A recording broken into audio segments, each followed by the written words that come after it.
No meio do ringue iluminado do pavilhão Rosa Mota no Porto, sob as luzes intensas da final do Campeonato Nacional de Luta Livre, Alexandre Mendes agarrou o microfone com as mãos trêmulas e gritou para as câmaras de televisão: "Eu sou gay." A multidão explodiu numa onda de vaias ensurdecedoras misturadas com alguns aplausos isolados, enquanto os flashes disparavam como tiros e o apresentador ficava paralisado ao seu lado. O coração de Alexandre batia tão forte que parecia querer sair do peito, mas pela primeira vez em 35 anos sentia um alívio estranho, quase doloroso, como se tivesse finalmente largado um peso que carregava desde a adolescência. Durante anos ele tinha sido o Leão de Lisboa, o lutador invencível que enchia arenas, patrocinava marcas de suplementos e aparecia em revistas de desporto com sorrisos forçados e histórias inventadas sobre namoradas.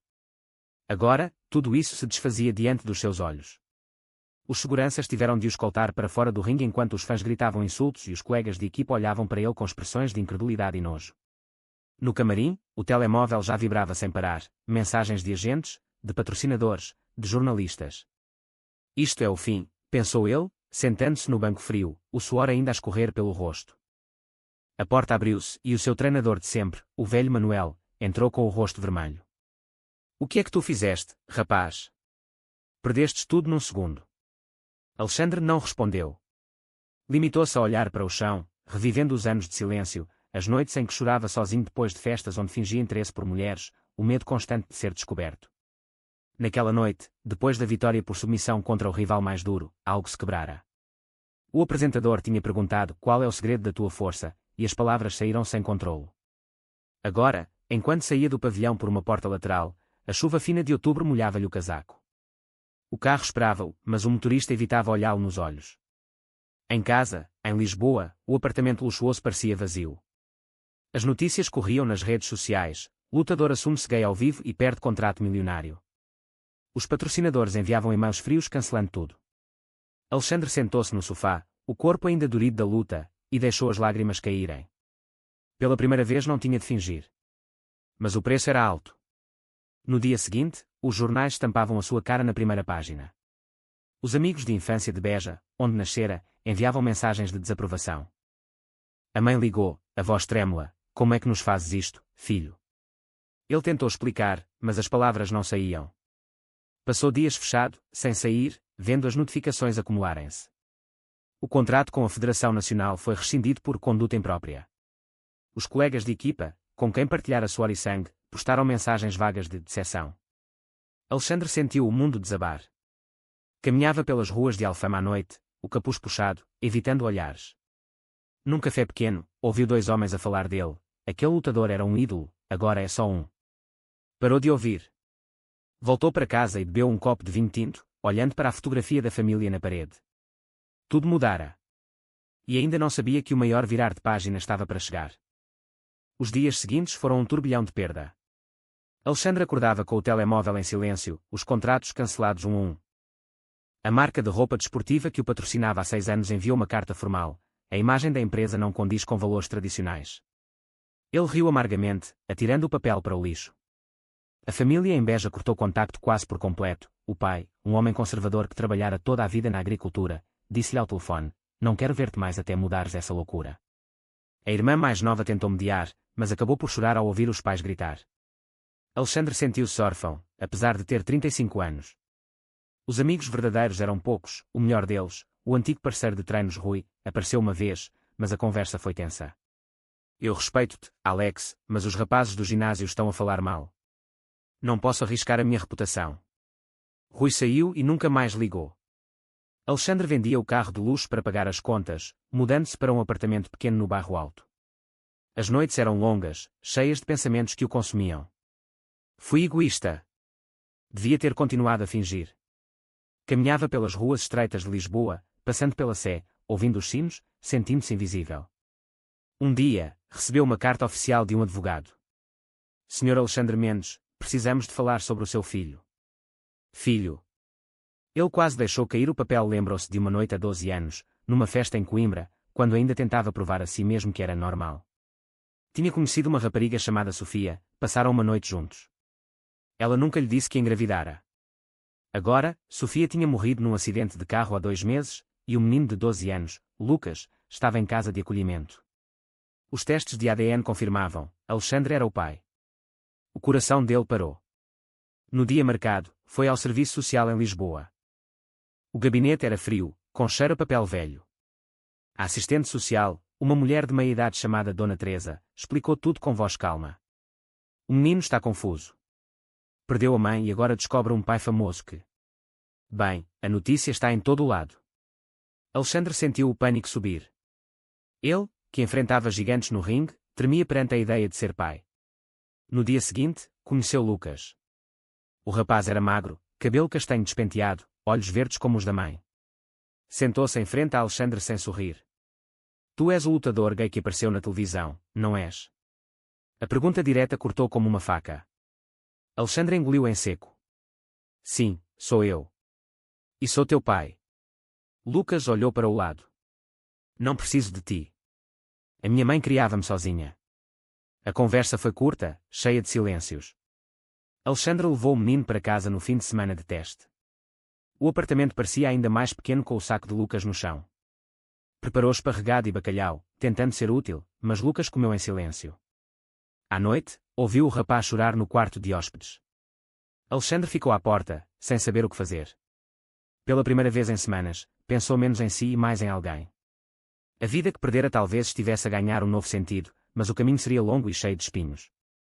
Os vizinhos começaram a sussurrar quando viram o menino. As redes sociais explodiram com memes. Alexandre sentiu a pressão voltar, mas agora tinha de proteger outro coração. As semanas seguintes foram um teste de paciência que Alexandre nunca imaginara.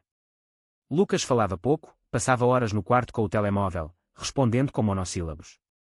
Na escola nova em Lisboa, o menino enfrentava olhares curiosos, alguém reconhecera o pai famoso. O teu pai é aquele lutador que é gay? Perguntava um colega, e Lucas voltava para casa com os punhos cerrados. Alexandre tentava conversar à noite, sentados no sofá pequeno. Conta-me da tua mãe. Lucas hesitava, depois falava da Sofia, das viagens a Sintra, dos bolos que faziam juntos. Os olhos dele enchiam-se de lágrimas e Alexandre sentia o peito apertar. Um dia, Lucas perguntou diretamente, tu gostas de homens? Isso quer dizer que me vais abandonar como a mãe disse que o meu pai biológico faria? Alexandre explicou com voz calma, escolhendo palavras simples, eu escondi-me durante muito tempo porque tinha medo.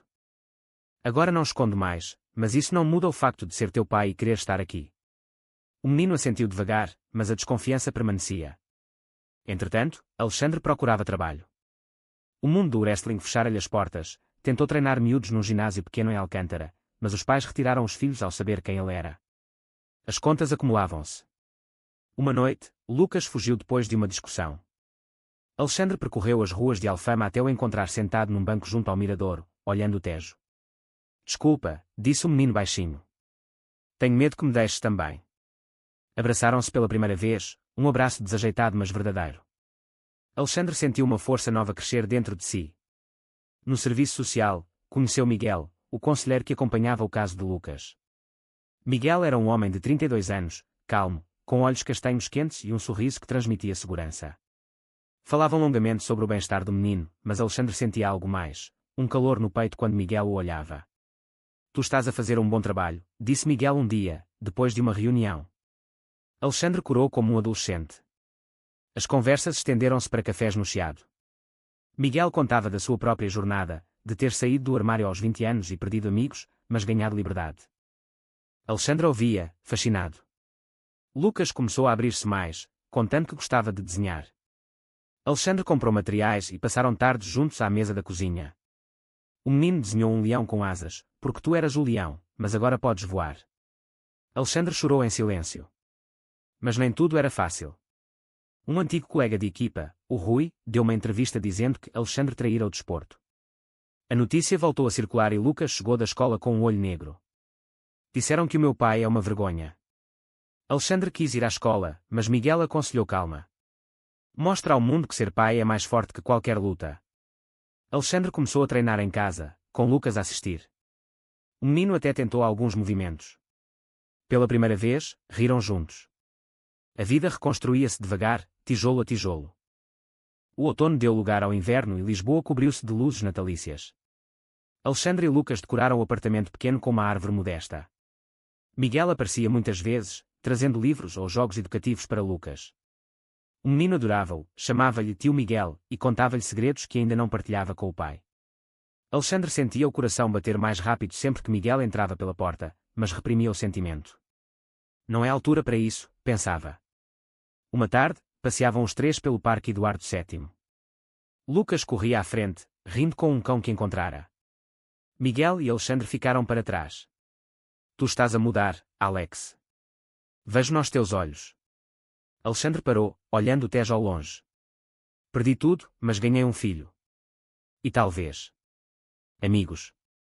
Miguel sorriu, tocando-lhe o braço levemente. O toque ficou gravado na pele de Alexandre durante dias. A crise chegou quando os avós maternos de Lucas, conservadores de Coimbra, souberam da situação e pediram a guarda. Não queremos que o menino cresça com um pai como tu, disseram na audiência. Alexandre sentiu o chão fugir. Lucas chorou no carro de regresso. Não me levem, pai. Pela primeira vez, o menino usara a palavra pai. Alexandre abraçou-o forte. Contratou um advogado com o pouco dinheiro que restava. Miguel ajudou, pesquisando leis e apoiando emocionalmente. As noites eram longas, Alexandre ficava acordado, pensando no que sacrificara e no que ganhara. Um dia, Lucas perguntou: tu e o tio Miguel são namorados? Alexandre gaguejou, corando. Ainda não, filho. Mas gosto muito dele. Lucas sorriu pela primeira vez com malícia. Ele também gosta de ti. Eu vejo. A conversa abriu portas. Alexandre convidou Miguel para jantar. A mesa estava simples, arroz de pato, vinho verde. Lucas ajudou a pôr a mesa. A conversa fluiu, risos encheram o espaço. Depois do jantar, quando Lucas dormia, Miguel e Alexandre ficaram no sofá. Eu esperei por alguém como tu, confessou Miguel. Beijaram-se pela primeira vez, um beijo suave, cheio de promessa. Alexandre sentiu-se vivo. Mas o tribunal aproximava-se. Os média voltaram a falar do caso, o lutador gay luta pela guarda do filho. Alexandre deu uma entrevista calma, falando de amor e responsabilidade. Os apoiantes surgiram aos poucos. Antigos fãs escreveram mensagens de apoio. Lucas desenhou um cartaz: o meu pai é o melhor lutador do mundo. O dia da audiência foi tenso. Alexandre vestiu-se com cuidado, o fato que usava em conferências. Miguel sentou-se atrás, dando força com o olhar. O juiz ouviu todos. No fim, decidiu a favor de Alexandre, com visitas supervisionadas aos avós. Lucas correu para os braços do pai. Ganhamos. Naquela noite, celebraram com Miguel. O abraço entre os três foi o primeiro momento de família verdadeira. Alexandre olhou para o céu de Lisboa e agradeceu em silêncio. A perda dera lugar a algo mais forte. A primavera trouxe flores aos jardins de Lisboa e uma nova força a Alexandre. Com a guarda confirmada, ele e Lucas estabeleceram rotinas: pequeno almoço juntos, escola, treinos leves no parque. Miguel tornara-se parte da rotina, jantares semanais, passeios ao mosteiro dos Jerónimos. O romance crescia devagar, em olhares, mãos que se tocavam, conversas até tarde sobre sonhos. Alexandre contava da infância em Beja, do pai que nunca aceitara a sua sensibilidade. Miguel compartilhava as lutas da sua família em Porto. Lucas observava tudo com olhos atentos, aprovando em silêncio. Mas a paz não durou. Um antigo colega, o Rui, publicou um vídeo antigo de uma festa onde Alexandre parecia desconfortável, insinuando coisas falsas. A escola de Lucas voltou a ser um inferno, o menino chegou a casa com o casaco rasgado. Disseram que eu sou filho de um anormal. Alexandre quis confrontar o Rui, mas Miguel aconselhou: mostra força no amor, não na raiva.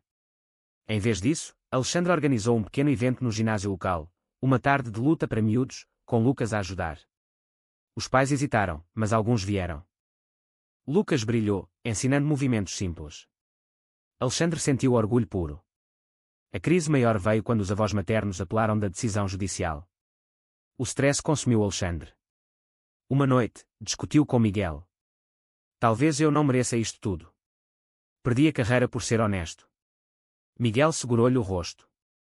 Tu ganhaste uma vida verdadeira. Lucas ouviu atrás da porta e fugiu para a rua. Alexandre e Miguel procuraram-no durante horas, pelo Chiado e Baixa. Encontraram-no no mirador de Santa Luzia, chorando. Tenho medo de vos perder. O abraço dos três foi longo. Alexandre prometeu: nunca mais fujo de quem sou. No tribunal de recurso, Alexandre falou com voz firme: ser gay não me torna mau pai. O amor que dou ao meu filho é o mesmo que qualquer pai dá. O juiz manteve a decisão. Rui pediu desculpas publicamente depois de pressão dos fãs. Alexandre começou a trabalhar como treinador num centro comunitário, ajudando jovens em risco. Lucas fez amigos novos. Miguel mudou-se para o apartamento aos poucos. As noites eram de risos, de histórias partilhadas. Alexandre sentia-se completo. O lutador caíra, mas o homem levantara-se mais forte. O verão chegou quente a Lisboa e a família Mendes florescia. Alexandre, Lucas e Miguel passaram férias em Cascais, caminhando pela praia, construindo castelos de areia como se o tempo não importasse. Lucas crescera uns centímetros, o sorriso agora constante. Pai, quando é que casam? Perguntou um dia, fazendo os dois homens rirem. Alexandre olhou para Miguel, o coração cheio. Um dia, filho. Quando estiver pronto. Voltaram a Lisboa mais unidos. Alexandre aceitou dar palestras em escolas sobre respeito e diversidade, usando a sua história como exemplo. Os antigos fãs regressavam aos poucos, enviando mensagens de apoio. A mãe dele, depois de meses de silêncio, ligou: "Quero conhecer o meu neto." A visita a Beja foi emocional. O pai ficou calado ao princípio, mas ao ver Lucas treinar com Alexandre no quintal, sorriu pela primeira vez. "Tu criaste um bom rapaz." Não foi perdão total, mas foi um começo. Miguel e Alexandre oficializaram a relação numa cerimónia simples no jardim de um amigo, com Lucas como pajem. O menino leu um poema que escrevera: "O meu pai lutou no ringue e ganhou o coração." Alexandre chorou de felicidade. Olhando para trás, via o caminho, a revelação ao vivo que custara tudo, a dor da perda, o medo, mas também o encontro com Lucas que o ensinara a amar sem máscaras. Miguel ensinara-o a confiar. A sociedade ainda tinha preconceitos, mas eles construíam o seu espaço. Uma noite, sentados no terraço com vista para o Tejo, Alexandre disse: "Perdi o ringue, mas ganhei uma família." Lucas adormeceu no colo de Miguel. A vida continuava, com lutas menores mas vitórias maiores. Alexandre soubera que a verdadeira força não estava nos músculos, mas na coragem de ser autêntico. E o menino de 12 anos que aparecera do nada salvara-o mais do que qualquer vitória no ringue. A cidade de Lisboa brilhava ao fundo, testemunha silenciosa de uma história de queda e redenção. É possível reconstruir uma vida cheia de amor e autenticidade depois de perder tudo por assumir quem realmente somos? Verdadeiro ou falso?